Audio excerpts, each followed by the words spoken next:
A Páscoa está chegando e às vezes nós colocamos o sentido dela em outras coisas na nossa vida, ou às vezes nós até sabemos que o real sentido é a morte e a ressurreição do Senhor, mas nós não buscamos estudar a palavra de Deus e o que ela diz sobre a Páscoa. Durante sexta, sábado e domingo nós vamos estar tendo uma sequência de vídeos, no caso 3 vídeos, sobre a Páscoa, os 3 últimos capítulos de Mateus, 26, 27 e 28. E hoje nós vamos falar do capítulo 26. Vale nos lembrar que eu não ia comentar nesse vídeo sobre, ia deixar para o capítulo 27 ou 28, mas nos vale lembrar que a Páscoa é comemorada há muitos anos atrás, desde a saída do povo de Israel, né, do Egito, até eles chegarem à Terra Prometida. Isso era uma das regras das seguintes ordens que Deus passou para eles, né?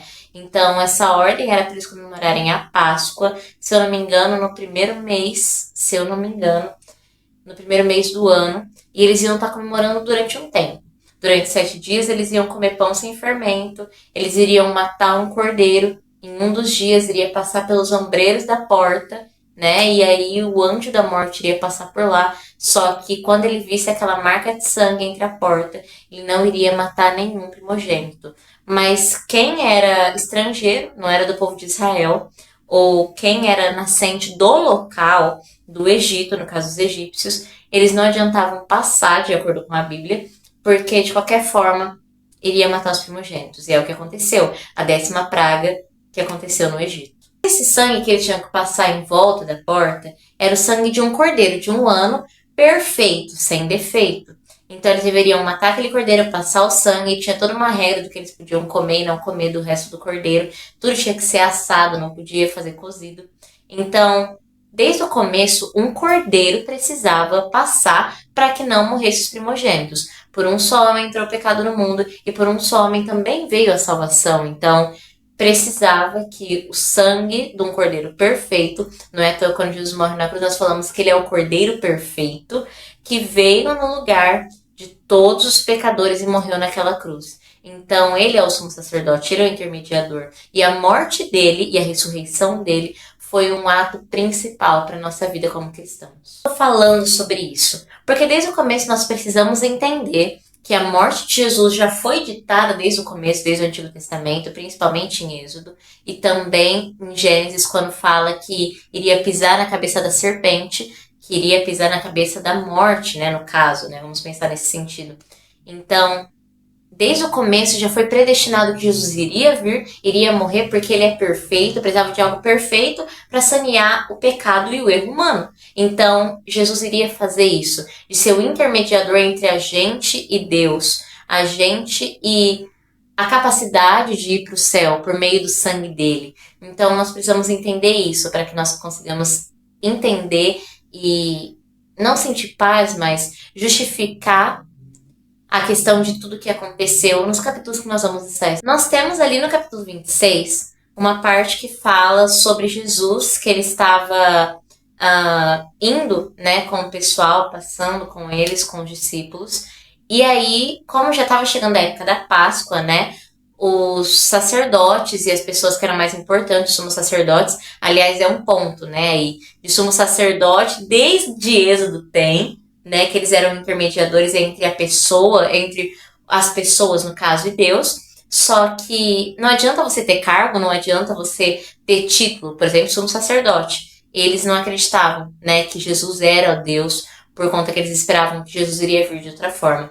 Então, os sumos sacerdotes de lá se reuniram, e aí, se eu não me engano, na casa de Caifás, deixa eu só conferir para vocês, que eu acho muito legal saber os nomes, Caifás, e se reuniram lá para que eles pudessem estar decidindo como seria morte, traição, isso e aquilo.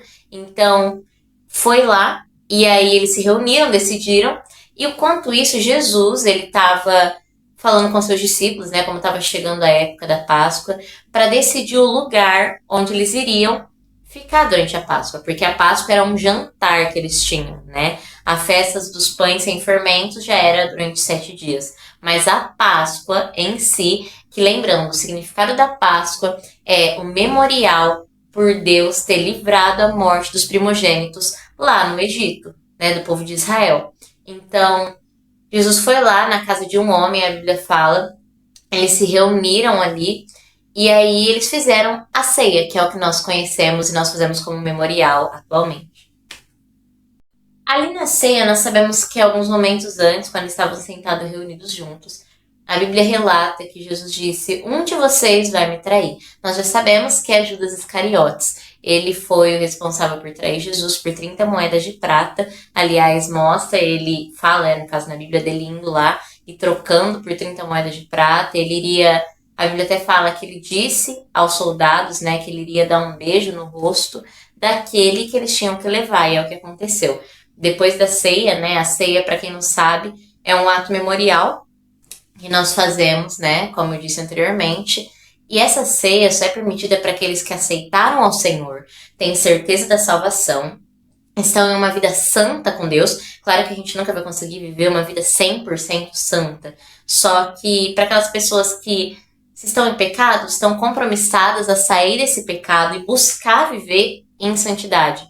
Jesus fala, né? Deus fala, sede santos porque eu sou santo. Então nós devemos buscar ser parecidos com Ele, né? Então a ceia é para aquelas pessoas que aceitaram a Jesus, que caso estejam em pecado, buscam falar para o Senhor para que Ele jogue no mar de esquecimento. A Bíblia fala que quando nós confessar os nossos pecados, Ele é fiel e justo para nos purificar de toda a injustiça. 1 João. Então, se você confessar, Ele vai perdoar. Só que tem que ser um confessar de coração e um confessar de mudança, não um confessar de hábito, né? Então, o que eu quero dizer é, a Bíblia fala, Jesus disse, né, que um deles iria trair. Aí eles fizeram um momento da ceia também. Tem uma parte que Jesus fala, né? Este é o meu corpo que é dado por vós. Isso fala em 1 Coríntios, já em Mateus é bem abreviado, só a parte do cálice que fala: Este é o meu sangue que é dado por vós para a remissão dos pecados. E Deise, o que, que significa essa questão de remissão dos pecados? Então, a ceia traz a salvação? Eu havia mencionado anteriormente, a ceia é para aquelas pessoas que já aceitaram Jesus. Então a salvação não vem por meio da ceia ou do batismo que você faz. Isso não te salva. A única maneira de salvar é a morte de Jesus. Quando nós confessamos ao Senhor que nós somos pecadores, nós precisamos dele para ir para o céu. E aí nós iremos para o céu. Então a ceia, como eu disse, é para as pessoas que aceitaram Jesus. Mas essa parte do sangue, ele traz uma comparação do sangue dele que seria derramado naquela cruz e o pão do corpo dele, né, que foi machucado por meus pecados, pelos seus pecados. Então a ceia é um memorial do sofrimento do que Jesus fez para nos justificar do salário do pecado e nos levar ao céu. Então aquele sangue naquele capítulo, naquele versículo, está querendo dizer na questão do memorial, que é o sangue que vai ser derramado. O sangue de Jesus é derramado para a remissão dos pecados. O sangue de Jesus na cruz nos trouxe vida, vida eterna, né? Então, até o sangue é muito ligado com a questão de Êxodo também, como eu disse anteriormente, sobre a questão de passar os ombreiros da porta, né? Esse sangue, né? O sangue precisava de sangue para ser, para ter a remissão dos pecados. Antes era por meio do sangue do Cordeiro, depois virou pelo sangue de Cristo na cruz. Então é um memorial para que nós lembremos de quem Jesus é, da salvação que ele nos trouxe, da morte que ele teve e da ressurreição.